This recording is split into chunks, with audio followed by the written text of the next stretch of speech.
True ఫ్లేవర్స్కి స్వాగతం. అందరికీ నమస్కారం. ఇవాల్టి స్పెషల్ కొబ్బరి జున్ను.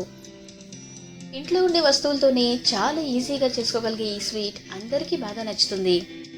ఈ వీడియోలో చూపించినట్టుగా స్టెప్ బై స్టెప్ మెజర్మెంట్స్తో కనుక చేశారంటే ఫస్ట్ టైం చేసినా కూడా పర్ఫెక్ట్గా వస్తుంది. మరి ఇది ఎలా తయారు చేసుకోవాలో చూసేద్దాం. మా ఛానల్ని మీరు ఇంతవరకు సబ్స్క్రైబ్ చేయకపోతే వెంటనే సబ్స్క్రైబ్ చేసుకుని పక్కనే ఉన్న బెల్ ఐకాన్ని యాక్టివేట్ చేసి ఆల్ అనే ఆప్షన్ని సెలెక్ట్ చేసుకోండి. దీనివల్ల ఫ్యూచర్లో పెట్టే ఏ వీడియోస్ మిస్ కాకుండా చూడొచ్చు. ముందుగా 1 కప్పు బియ్యాన్ని శుభ్రంగా కడుక్కుని 4-5 గంటల పాటు నానబెట్టుకోవాలి. ఒక కొబ్బరికాయని ఈ విధంగా చిన్న చిన్న ముక్కలుగా కట్ చేసుకుని తీసుకోవాలి. ఇక్కడ కొబ్బరికాయని కొట్టి పెంచి తీసిన తర్వాత లోపలి భాగాన్ని మళ్ళీ పీల్ చేసి తీసుకున్నాను. దీనివల్ల మనం జున్ను చేసుకున్నప్పుడు వైటిష్ కలర్లో వచ్చి చూడడానికి చాలా బాగుంటుంది. మీరు కావాలంటే పీల్ చేయకుండా కూడా తీసుకోవచ్చు. ఈ కొబ్బరి ముక్కలన్నిటినీ మిక్సీ చేసుకుని ఈ విధంగా కొబ్బరి కూరలా తయారు చేసుకోవాలి. ఇలా నానబెట్టుకున్న బియ్యాన్ని మిక్సీ జార్లోకి తీసుకుని మెత్తగా గ్రైండ్ చేసుకోవాలి. అవసరం అనుకుంటే మిక్సీ చేసుకునేటప్పుడు కొంచెం వాటర్ని యాడ్ చేసుకుని గ్రైండ్ చేసుకోవచ్చు. గ్రైండ్ చేసుకున్న తర్వాత పిండి మరీ పల్చగా అయిపోకుండా ఇక్కడ చూపిస్తున్న కన్సిస్టెన్సీ వస్తే సరిపోతుంది. దీన్ని ఒక బౌల్లోకి తీసుకుని మనం ప్రిపేర్ చేసుకున్న కొబ్బరి కూరని కూడా అందులో యాడ్ చేసుకుని బాగా మిక్స్ చేసుకోవాలి. ఇక్కడ మనం నానబెట్టిన బియ్యం పిండితో చేయడం వల్ల రెగ్యులర్గా మనం చేసుకునే కొబ్బరి స్వీట్స్లా కాకుండా ఈ స్వీట్ కొంచెం డిఫరెంట్ టేస్ట్ వస్తుంది. ఈ వీడియో చూసాక మీరు కూడా ఒకసారి ట్రై చేసి చూడండి. ఇలా బాగా మిక్స్ చేసుకుని దీన్ని పక్కన పెట్టుకుందాం.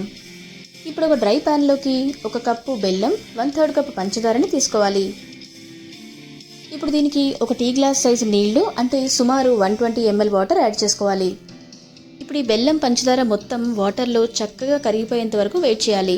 మీరు కావాలనుకుంటే పంచదార స్కిప్ చేసి మొత్తం బెల్లంతో కూడా చేసుకోవచ్చు. పాకం రావాల్సిన అవసరం లేదు. జస్ట్ బెల్లం పంచదార మొత్తం కరిగిపోయేంత వరకు వెయిట్ చేసి స్టవ్ నుంచి తీసుకుంటే సరిపోతుంది.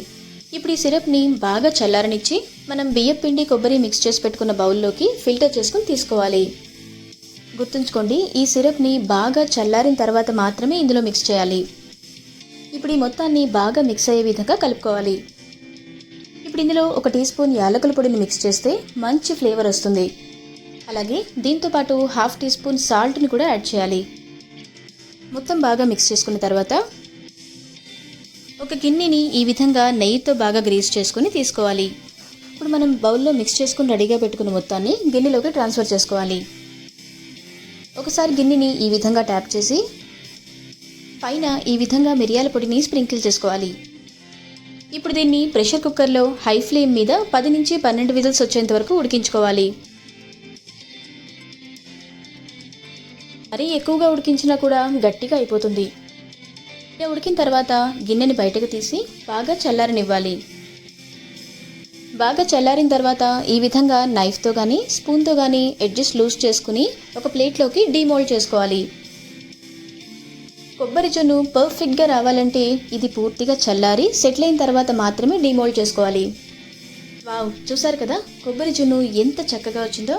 ఈ కొబ్బరి జున్ను నార్మల్ జున్నులాగా జెల్లీలా ఉండదు. చూడడానికి స్పాంజీగా కేక్ లాగా ఉంటుంది. జున్ను పాలు మనకి ఎప్పుడు కావాలంటే అప్పుడు దొరకవు కదా. మరి ఇన్స్టెంట్గా తినాలనిపించినప్పుడు ఈ విధంగా కొబ్బరి జున్నును చేసుకుని టేస్ట్ని ఆస్వాదించవచ్చు.